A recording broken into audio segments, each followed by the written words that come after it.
पूर्वी असं होतं की पुरुष प्रधान संस्कृती होती. त्यावेळी घरातील मेन पुरुषाने म्हणजे मुख्य पुरुषाने पूजा करावी असा पायंडा होता. पण आता काळ बदललाय. तर मग त्या बदलत्या काळानुसार काही चेंजेस आलेत का या गोष्टींमध्ये सुद्धा? तर रोज शंखध्वनी तुम्ही करत असाल तर तुम्हाला हार्ट साठी ते फार बेटर आहे.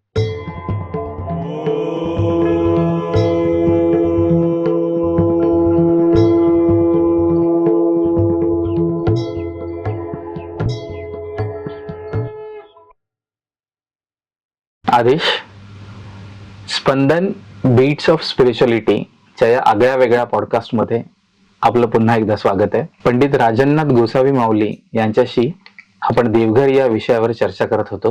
आता संवाद साधताना म्हणजे तुम्ही संवाद साधण्याबद्दल म्हणालात किंवा एकरूप होण्याबद्दल म्हणालात, तर काही वेळा असं असतं की म्हणजे खूपशा वेळा आपण पाहिलंय की खूप मोठा घंटानाद करून किंवा शंखनाद करून पूजा केली जाते. तर त्याबद्दल काही मार्गदर्शन केलं? खूप छान प्रश्न तुम्ही विचारलेला. खरं तर शंखनाद करावा, घंटानादही करावा, पण एक लक्षात ठेवा सगळ्यात महत्वाचं म्हणजे जे माझ्या बाबांनी मला शिकवलं. माझे वडील वंदनीय महादेवनाथ महाराज जे आध्यात्मिक क्षेत्रामध्ये त्यांची वाटचाल फार मोठ्या प्रवाहामध्ये होती. मी वयाच्या 5व्या वर्षापासूनच त्यांच्याकडून सगळं प्रॅक्टिकल अध्यात्म शिकलो.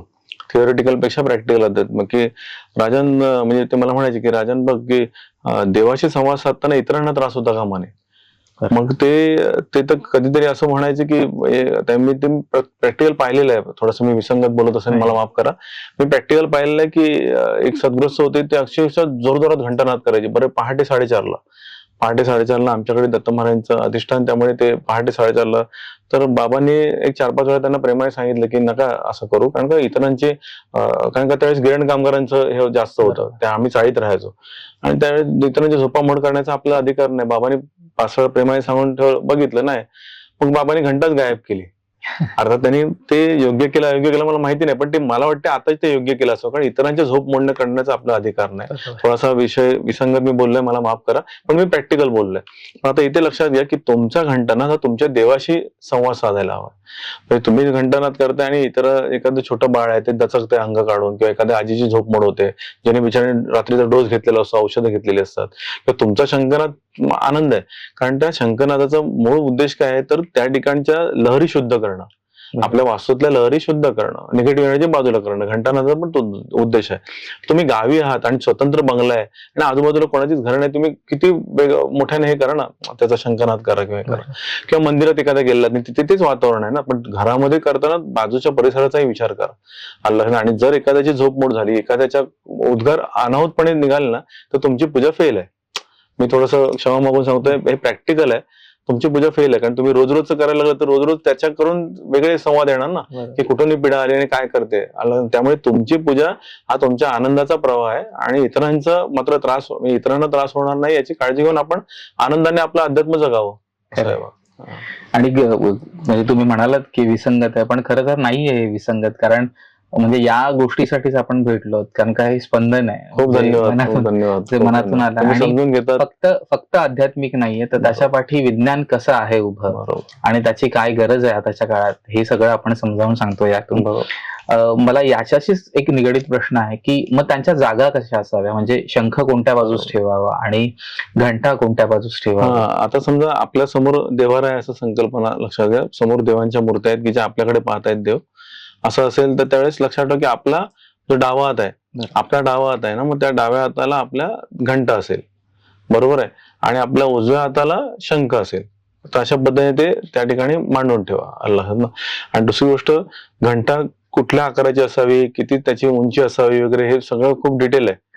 हा खूप डिटेल अभ्यास आहे. म्हणजे जर घंटा तुम्ही घेतली तर घंटेची जी वरची मूठ आहे ना, घंटेची जी दांडी आहे, तर ती वरती आपल्या हाताच्या वरती यायला पाहिजे. म्हणजे आपल्या हातात घंटा घेतल्यानंतर ते वरती यायला पाहिजे.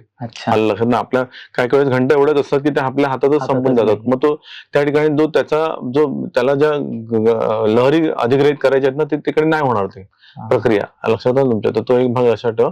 आणि त्यातल्या त्यात सगळ्यात महत्वाचं म्हणजे ती गरुड घंटा. गरुड घंटेला खूप मोठं प्राधान्य. आपल्या घरात जर ठेवायचं असेल तर गरुड घंटा तुम्ही ठेवू शकता.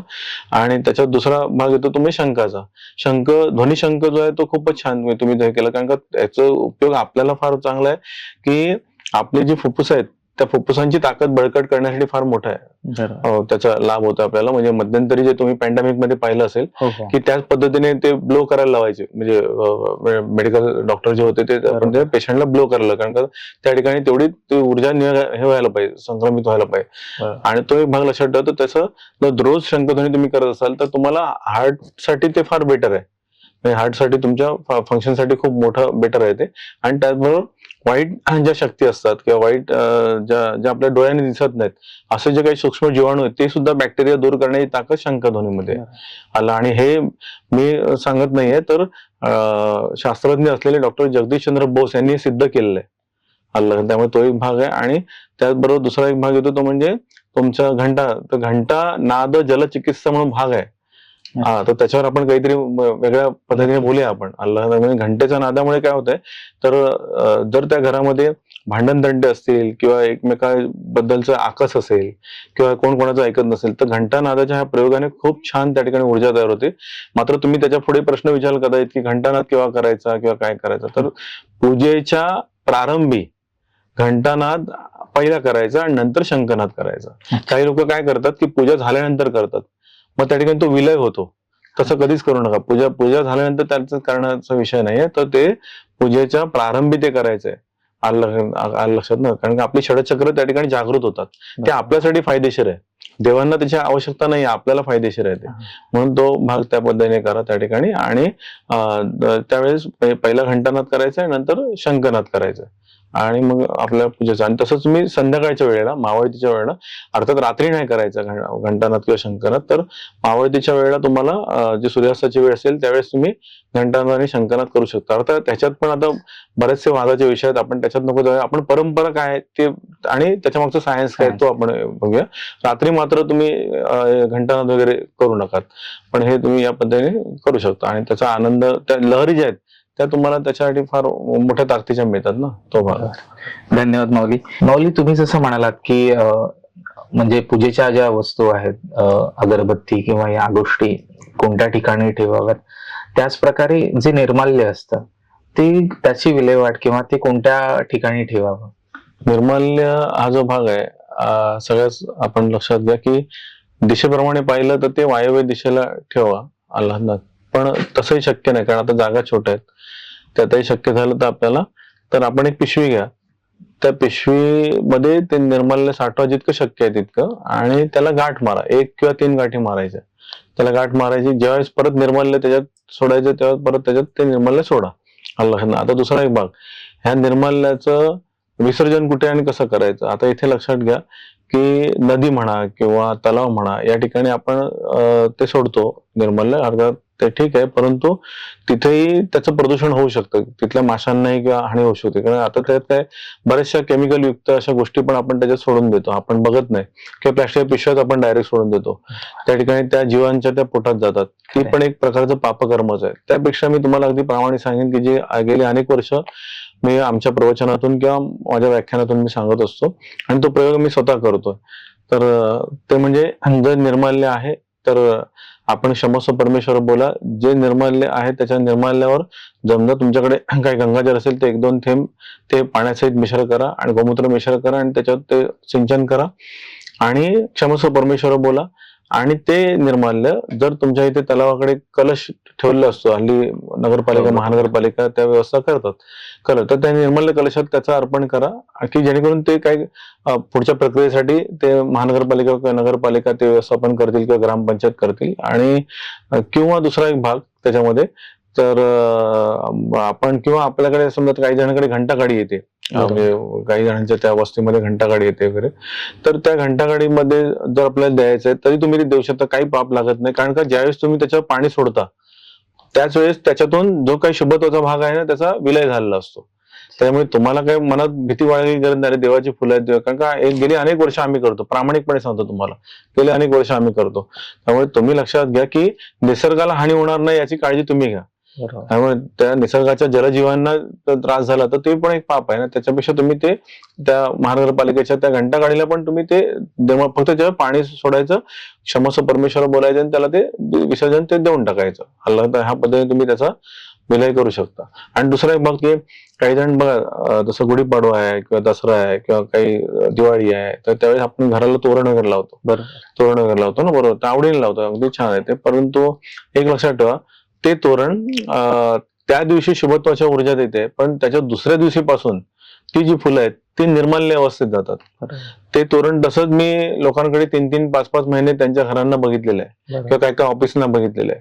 तर शक्यतो मात्र काय करा की ते जे हे आहे ना, तो हार आहे ना, तो दुसऱ्या दिवशी किती महागायचा असू देत, तुम्ही तो काढा.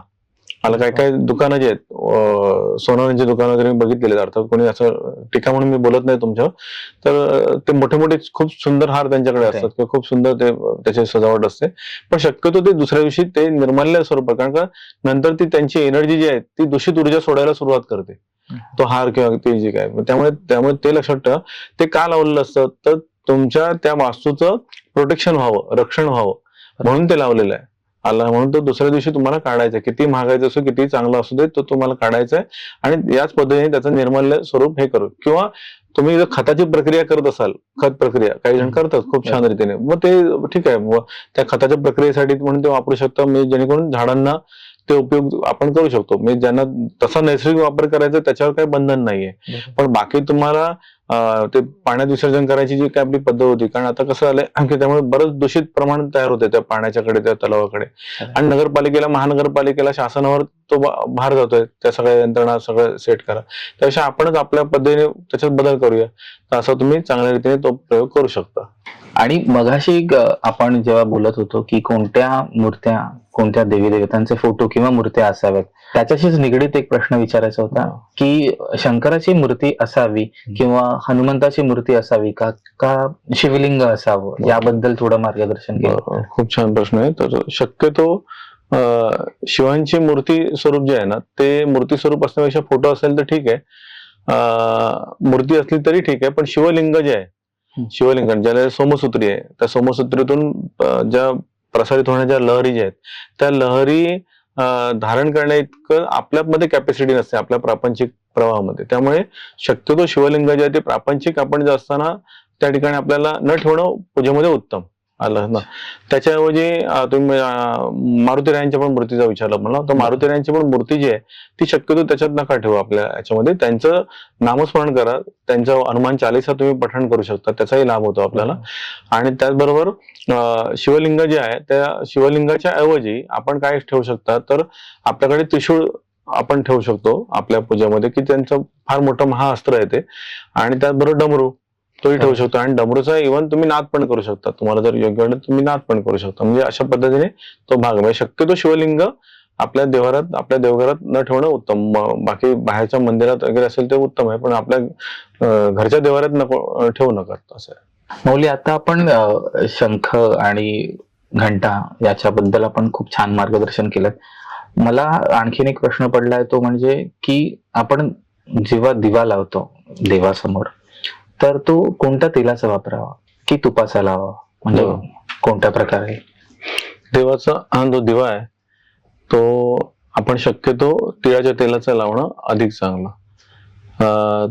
तिळाच्या तेलामध्ये देवांची ऊर्जा आपल्याला आकर्षित करण्याची एक त्याच्यामध्ये सामर्थ्य असतं तिळाच्या तेलामध्ये, आणि म्हणून तो तिळाच्या तेलाचा लावू शकतात. त्याचबरोबर जर आपल्याला सांप्रत परिस्थितीनुसार लावायचं झालं तर तुम्हाला गाईच्या तुपाचा पण दिवा आपण लावू शकता, गाईच्या तुपाचं निरंजन आपण करू शकता. पण याच्यामध्ये एक लक्षात ठेवा की जे तेल तुम्ही वापरणार आहात, तर भले ते थोडं वापरा, परंतु ते योग्य अशा तिळाच्या तेलाचा वापरलात तर काय होतं, त्याचा लाभ तुम्हाला होणार आहे. ते ऊर्जेची किरणं जी आहेत, त्या किरणांची जे स्पंदन आहेत, त्या स्पंदनातून तुम्हाला त्याचा लाभ होणार, म्हणून तुम्ही शक्यतो चांगल्या दर्जाच्या तिळाच्या तेलाचा वापरू शकता किंवा मग गाईच्या तुपाचा दिवा तिथे निरंजन लावू शकता. आणि मौली, कापूर आपण जेव्हा पेटवतो तो मग सकाळी पेटवावा, संध्याकाळी पेटवावा?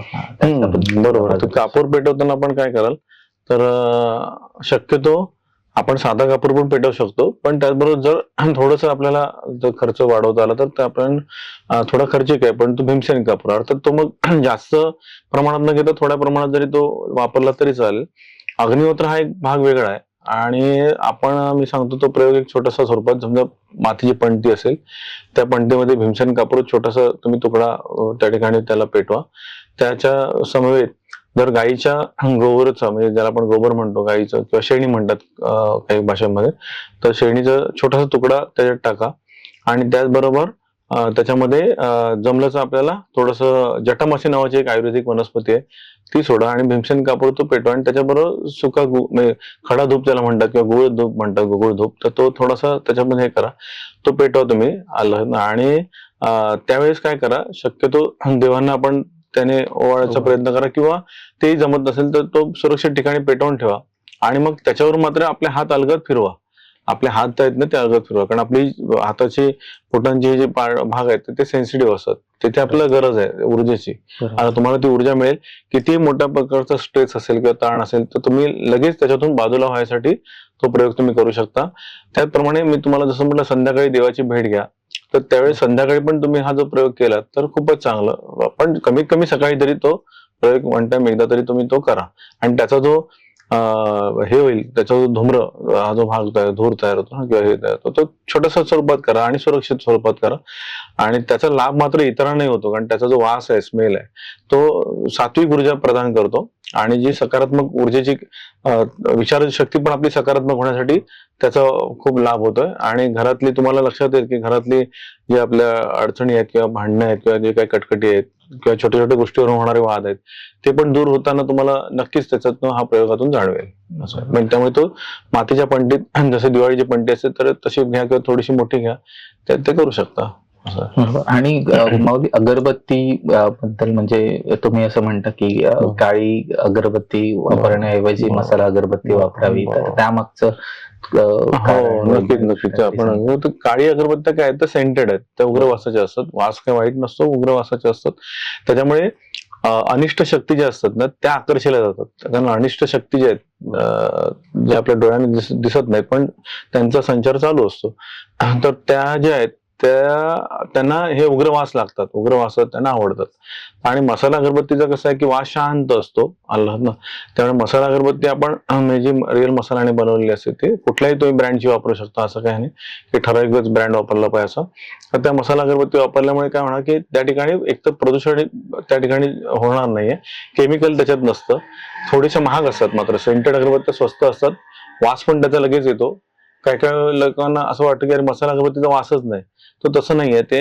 तर तो जो वास आहे तो शुभ शक्तींसाठी तो प्रवाहित केलेला हे आहे ना मसाला अगरबत्ती.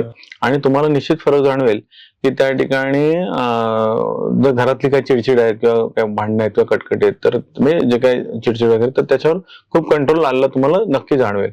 मात्र एक लक्षात ठेवा की मसाला अगरबत्तीचा अजून एक पुढचा एक प्रयोग तुम्हाला सांगतो. जर मसाला अगरबत्ती चांगल्या दर्जाची तुम्हाला मिळाली तर मसाला अगरबत्ती तुम्ही काय कराल, तर सकाळी उठल्यानंतर फक्त आपण चूळ भरा आणि सुरक्षित ठिकाणी, देवाच्या ठिकाणी मी लावायला नाही लावत आहे, सुरक्षित ठिकाणी कुठेही तुम्ही ती आधी पेटवा आणि ते लावा. ओके.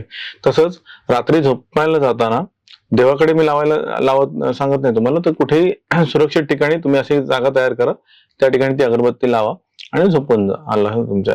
तर तुम्हाला नक्कीच लक्षात येईल, फरक खूप चांगला जाणवेल की तुमची एक तर सुरुवात पण खूप छान झाली आहे, आणि निद्रादेवी धारण करताना ती तुम्हाला जी एनर्जी पाहिजे ती एनर्जी त्या ठिकाणी त्याचा लाभ होतो. मात्र मी तुम्हाला नाही सांगितलं की देवाकडे जाऊन लावा, ती सुरक्षित ठिकाणी ती लावण्याचा प्रयत्न करा आणि ती सवय लावा. तुम्हाला खूप फरक त्याच्यातनं तुम्हाला नक्की जाणवेल. आणि हे प्रयोग मी बऱ्याच जणांना गेली जवळजवळ 30-32 वर्ष सांगतोय, आणि त्याचे खूप छान लाभ मिळालेले आहेत. खूप छान मुली. मगाशी आपण बोलताना मूर्त्यांबद्दल विषय निघालेला, एक प्रश्न राहून गेला विचारायचा. म्हणजे आता तो विचारासा वाटतं की आपण तीर्थक्षेत्री जातो, तिथून काही मूर्त्या आणतो, मग अशा वेळी त्या मूर्त्यांचं काय करावं, किंवा तशा मूर्त्या आणाव्यात का आधी, आणि त्याच्याबद्दल थोडं मार्गदर्शन केलं तर बरं. तर एक लक्षात ठेवा, तीर्थक्षेत्री आपण जातात तर मूळ म्हणजे तीर्थाची एक व्याख्या आहे, तरती पापादिकम इति तीर्था. तरती पापादिकम इति तीर्था ही तीर्थाची मूळ व्याख्या आहे. तर आपण जे काही आपल्याकडून कळत नकळत जे पाप घडत असतं, त्या पापाची जाणीव आपल्याला ज्या ठिकाणी जातो आणि तिथे होते ते तीर्थ क्षेत्र. आपण केलेल्या पापाची आपल्याला जाणीव होते, आपण कुठे कबूल नाही करत, प्रत्येकाकडून काही ना काहीतरी पाप घडत असतं, पण ते कबूल नाही. पण तिथे गेल्यानंतर ती जाणीव करावी किंवा आता माझ्याकडून ज्या चुका झाल्या तर पुढे मला सद्बुद्धी द्या आणि माझ्याकडून त्या चुका कमी कशा होतील याच्यासाठी आपण प्रयत्न करायचे, म्हणून तीर्थक्षेत्री जायचे. काही जणांना अजून एक त्याच्यातलं फक्त एक छोटासा मुद्दा बोलतो. कुठेतरी ते वाचतात की गंगेत स्नान केलं की सगळ्या पापातून मुक्ती होते. बरोबर, गंगेत स्नान केलं असं काही नाहीये. गंगेत स्नान केल्यानंतर पापाची जाणीव होते आणि पाप पुढे होणार नाही याची दखल घेण्यासाठी तुम्ही तिथून परत स्नान करून शुद्ध होऊन निघणार आहात. त्यामुळे तुम्हाला कुठेतरी ते वाचा, आणि माणसं लगेच आपण काय करतो त्याचा फायदा घेतो ना, पाप करायचे आणि गंगेत जायचं एक दिवस आणि आपलं स्नान करून आपण बाहेर पडायचं, तर तो अत्यंत चुकीचा आपण काढलेला आपल्यासाठी तो अर्थ आहे. तर त्याच्यात एक भाग लक्षात ठेवा. दुसरा तुम्ही जो मुद्दा प्रश्न विचारलात त्याच्यावर मी येतोय की काही जणांना सवय असते की तिकडे तीर्थक्षेत्रात गेल्यानंतर ही मूर्ती घे, ती मूर्ती घे, असं त्या मूर्त्या तिथल्या देवस्थानाची जे काही प्रतिमा असेल तिथली मूर्ती घे वगैरे, तर असे आवडीने घेतात. परंतु शक्यतो तसं नका करू. त्या ठिकाणी गेल्यानंतर नेमकं काय कराल, तर तीर्थक्षेत्रात गेल्यानंतर तिथलं जे देवस्थान असतं त्याची ऊर्जा कशात आली असते, तर तिथल्या भस्मात आलेली असते. तिथले भस्म जे असेल, तिथे यज्ञ झालेला असेल किंवा तिथे काही भस्म पात्र ठेवायचं, त्या भस्मामध्ये ते असतं. ते भस्म जरी कणभर तुम्ही घेतलं, चिमूटभर घेतलं तरी ते चालेल. आणि ते भस्म जे आहे ना, ते भस्म तुम्ही तुमच्या घरी आणा. आणि त्याचबरोबर तिथे जर गंगा असेल, म्हणजे तिथे जर नदी प्रवाह असेल, म्हणजे समजा तुम्ही आता आळंदीला गेला असाल तर ते इंद्रायणी माऊली आहे. पंढरपूरला गेला असाल तर त्या ठिकाणी तुम्हाला भीमा अमरजा, गाणगापूरला भीमा अमरजा आहे, पंढरपूरला चंद्रभागा माऊली आहे. तर हे तुम्ही तिथला त्या गंगेचा लाभ तुम्ही घेऊ शकता आणि ते गंगाचं तीर्थ तुम्ही घरी आणू शकता. आणि ते घरी आणल्यानंतर त्याचाही तुम्हाला लाभ होतो. म्हणून ते आणणं ठीक आहे. बाकी तुम्ही अशा स्वरूपात सगळं हे जमा करणं तेवढं उचित नाही, कारण मग घरी देव तरी किती होणार मग तुमच्याकडे, आणि कुठल्या देवाकडे बघणार, तुमचा संभ्रम तयार होईल ना. आणि पुढच्या पिढ्यांना एवढं शक्य नाही हे सगळं मेंटेन करणं. पुढच्या पिढ्यांचं पण आपण हे करा, कारण का ते फास्ट लाईफ जगतायत सगळेजण, त्यामुळे त्याचा विचार करून आपण तसं वागूया असं आहे. मौली, आता पुढच्या पिढीबद्दल तुम्ही बोललात आणि याचबद्दल एक प्रश्न विचारायचा आहे. सध्या म्हणजे स्त्री पुरुष समानता आहे. पूर्वी असं होतं की पुरुष प्रधान संस्कृती होती. त्यावेळी घरातील मेन पुरुषाने, म्हणजे मुख्य पुरुषाने पूजा करावी असा पायंडा होता. पण आता काळ बदललाय, तर मग त्या बदलत्या काळानुसार काही चेंजेस आलेत का या गोष्टींमध्ये सुद्धा? तर त्याबद्दल मार्गदर्शन करा. खूप छान. तर आपण आताच म्हटलं की स्त्री पुरुष समानता, आणि मी त्याच्या पुढे म्हणेन की आपल्या माऊलींचा आदर राखून स्त्रिया माऊलींचा आपल्या, तर त्या आपल्यापेक्षाही काही पावलं पुढे आहेत. नक्कीच, प्रत्येक क्षेत्रात पुढे आहेत. मग या क्षेत्रात पण त्या मागे नाही राहू शकत. त्यामुळे आपण लक्षात घ्या की आपल्या मनाचा विशालत्व वाढवा, आणि ते आताच्या पिढीने स्वीकारलेलं आहे. आताची पिढी फार ग्रेट आहे, तर त्यांनी स्वीकारलेलं आहे. त्यामुळे एक लक्षात ठेवा की आपल्या घरातल्या जे काही स्त्रीतत्व आहे, मातेच्या रूपाने असेल, बहिणीच्या रूपाने असेल, सुनबाई असतील किंवा मुलगी असेल, तर या रूपाने किंवा आजी असतील आपल्या, तर ह्यांना आदर देणं म्हणजे त्या ईश्वरी तत्वाला आदर देणं आहे. म्हणजे माऊली स्वरूप ते आहेत, म्हणून तो एक भाग लक्षात ठेवा. आणि त्यांच्याकडून जरी आपण पूजेचा काही भाग करून घेतला तर ते अधिकच चांगलं, अधिक प्रशस्त आहे. आणि त्याच्यामुळे ते लक्षात ठेवा. आणि मी प्रॅक्टिकली सांगतो आमच्या अनुभवावरनं, की माझे वडील जे आहेत ते अगदी आईंकडनं गणपतींची प्राणप्रतिष्ठापना करून घ्यायचे, आणि ते लहानपणापासून पाहिलेलं आहे मी. त्यामुळे कुठे काय वाईट झालं नाही, उलट चांगलंच झालं.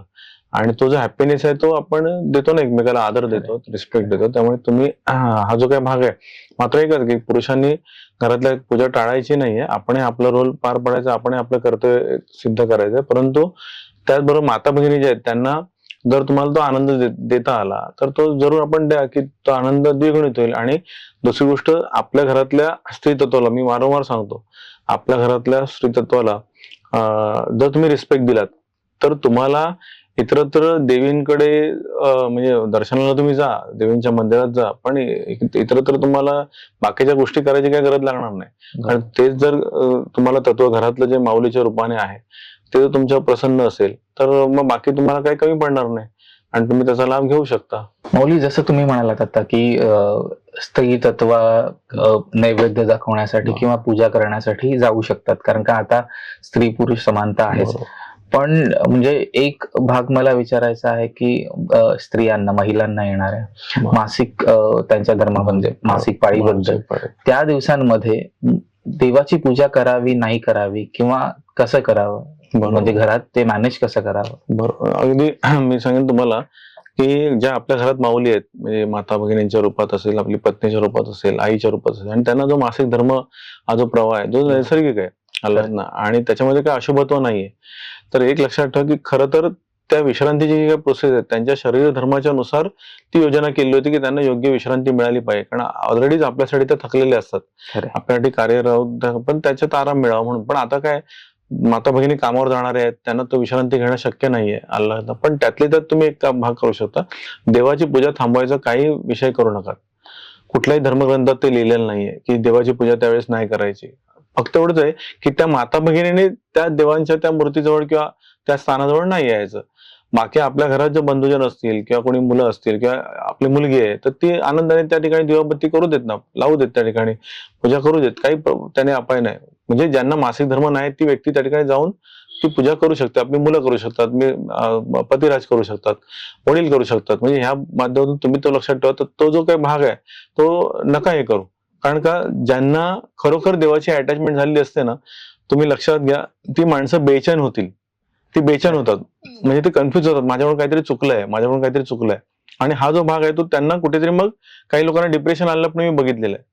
आलं आता काही वेळेस काय असतं की एखाद्या वेळेस त्या घरात मासिक धर्म हा असतो, तर काही काही घरात मध्ये 2-2 कन्या असतात.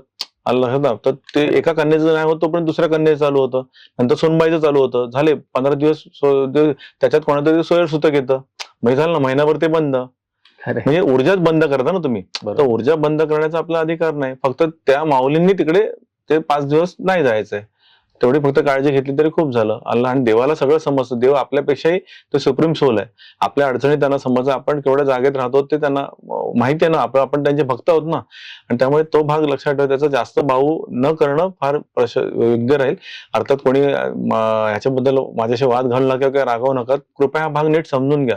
कारण पुढच्या पिढ्यांना ज्यावेळेस आपण हाताळणार आहोत, त्यावेळेस ह्या सगळ्या त्यांच्या अडचणींना आपल्याला सांभाळायचं आहे. म्हणजे या सगळ्या प्रवाहातून त्यांना आपल्याला सांभाळून चुचकारून घेऊन पुढे जायचं आहे. त्यामुळे तुम्ही आपण लक्षात घ्या की याचा जास्त आपण बाऊ न करता तर थोडंसं आपल्यामध्ये बदल करूया आणि हा भाग स्वीकारूया. आणि त्याच्यात मी एक सांगेन की ज्या माऊलींना मासिक धर्माचा प्रवाह आलेला असतो, तर त्यांना नामस्मरण करायला काही बंधन नाही. म्हणजे आपण जर स्वामी माऊलींच्या माध्यमातून जर आपण अभ्यास केला, तर स्वामी माऊलींनी आपल्याला सांगितलं की नामस्मरण हा श्वासाप्रमाणे भाग आहे ना, तुम्ही ते श्वासाप्रमाणे करू शकता. गोंदवलेकर महाराजांचं तुम्ही प्रवचनमाला तुम्ही अभ्यासले असेल तर ते तिथे आपल्याला तेच मिळतं की आपण नामस्मरण हा श्वासाप्रमाणे चाललेला भाग आहे. फक्त त्यावेळेस आपण काय करतो, माळेचा स्पर्श न करता आपण मनातून ते नामस्मरण करणार. त्यामुळे त्या माऊलींना नामस्मरण करण्याचा पूर्ण अधिकार आहे. तर हा भाग नीट समजून घेऊ आणि शक्यतो थोडासा हा बदल जर आपण केला तर त्या माऊलींचाही आदर राखण्याचा आपला भाग होईल. देवाची पूजा छान राहील, घरातलं वातावरण सात्विक जे आहे त्याच्यात बंद खंड येणार नाही. अल्लाह, त्यामुळे तेवढं आपण करू शकता. खरंय. आणि माऊली, म्हणजे त्याचबरोबर मला हेही विचारायचं आहे की लहान मुलं असतात घरात, Yes, yes. मग त्यांना कशी आवड निर्माण करावी? कारण काही वेळा आपण घाबरतो, काही वेळा असं की लहान मुलांना पूजा करू नये बरोबर. किंवा त्यांनी म्हणजे काहीतरी कुठेतरी धक्का लागेल, हे लागेल, याच्याबद्दल मग सगळे बोलत असतात. बरोबर, मग अशा वेळेस त्यांची आवड कशी निर्माण करावी बरोबर. किंवा त्यांना कोणतं फ्रीडम द्यावं? हा, त्यामध्ये? खूप छान प्रश्न आहे. अर्थात प्रश्न हा नाजूक आहे.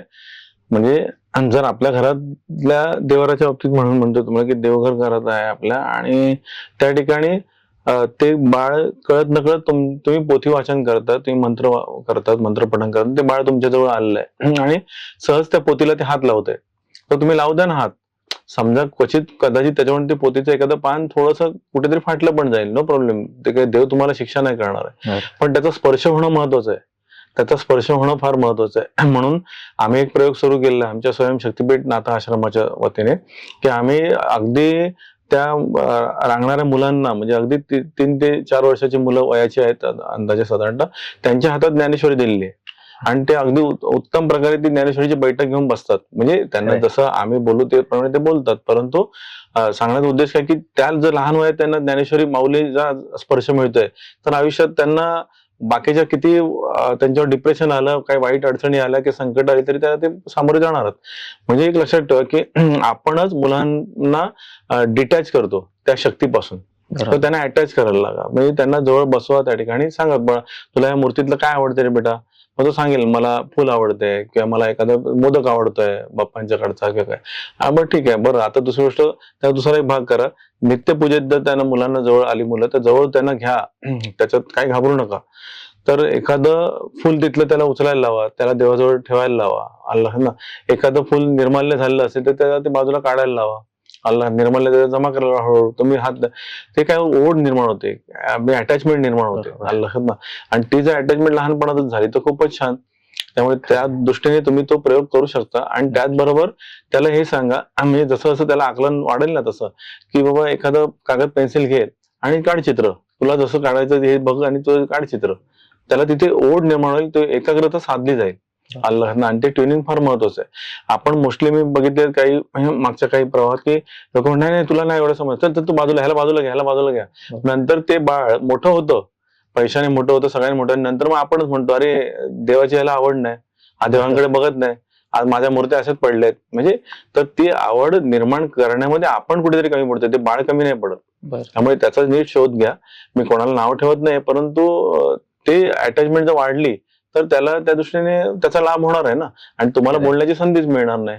खूप छान राहील ते आपल्यासाठी. असं आहे. धन्यवाद माऊली. म्हणजे आतापर्यंत जेवढे मनात मनात प्रश्न होते देवघराबाबत, तेवढे सगळे पूर्ण म्हणजे माझ्या परीने मी विचारण्याचा प्रयत्न केला, आणि त्याला तुम्ही इतकी छान उत्तरं दिलात की जे मला न पडलेली किंवा ते मनात होते, विचारता आले नाहीत, त्याची उत्तरं मिळालीत. आणि फक्त मलाच नाही तर आज जे आपल्याला ऐकतायत त्यांनाही त्यांच्या मनात जे पडलेले प्रश्न आहेत त्यांची उत्तरं नक्कीच मिळाली असतील.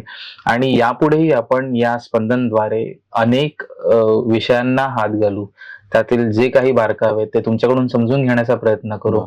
आणि अशाच प्रकारे आपलं नेक्स्ट पॉडकास्ट जे असेल ते आणखीन वेगळ्या प्रकारे, आणखीन एक वेगळा विषय घेऊन आणि नव्या जोमाने आपण पुन्हा आणि मला असं वाटतं की तुम्ही खूप छान त्याचं आता आपल्या कार्यक्रमाचा आताच हे करताय, तर समारोपाचा एक भाग, म्हणजे समारोप नाही म्हणतायत त्याला, की पुन्हा पुन्हा सुरुवात आहे. पण त्याच्यावर मी म्हणेन की आणि काही आपल्या श्रोतृवर्गाच्या मनात काही शंका असतील तर त्यांनी जरूर त्या कमेंट बॉक्स मध्ये आपल्याला विचाराव्यात, की जास्तीत जास्त कमेंट बॉक्स मध्ये कुठला प्रश्न, पण त्याच्यातलं योग्य प्रश्न आपण नक्की त्याची दखल घेऊ. म्हणजे आपण त्यांनाही ती संधी देतो अल्लाहनं, आणि भरभरून त्यांनी आपल्यावर प्रेम करावं, त्यांचे आशीर्वाद कमेंट मधून आपल्याला येतीलच अल्लाहनं. नक्कीच नक्कीच.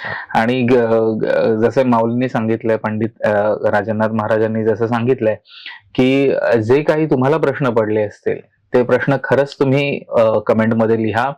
त्याआधी आमचा चॅनल सबस्क्राईब करा आणि नोटिफिकेशन साठी बेल आयकॉन दाबा, आणि आम्हाला जितके व्ह्यूज आणि लाईक करता येतील स्प्रेड करा हा चॅनल. याच्या आधीचा चॅनलही तुम्ही अशाच प्रकारे खूप छान प्रकारे सगळ्यांपर्यंत पोहोचवलात. तर हा एक विषय, भेटू जिंदगी हा आपला चॅनल इतक्या छान प्रकारे सगळ्यांपर्यंत पोहोचवलात, तसंच हा चॅनल ही आपण सगळ्यांपर्यंत पोहोचवा, जेणेकरून हे जे छोटे छोटे विषय आहेत, म्हणजे जे आपल्याला जाणून घ्यायचे असतात पण आपल्याला योग्य मार्गदर्शन कदाचित मिळत नसेल, म्हणजे जे माऊलींपर्यंत पोहोचू शकतात, गुरुजींपर्यंत पोहोचू शकतात, त्यांना मिळतंही, पण काही वेळेस ते राहतात, विचारणं राहून जातं. इथे आल्यावर कदाचित ते आठवत नसतील, सुचत नसतील, असंही कधी कधी होत असेल. तर अशा प्रश्नांची उत्तरं आज आपण घेण्याचा प्रयत्न केलाय गुरुजींकडून. तर अशाच प्रकारे आपण बाकीही काही जे तुमचे प्रश्न असतील त्याची उत्तर आपण जाणून घ्यायचा नक्की प्रयत्न करू पुढच्या भागात. तोपर्यंत आदेश.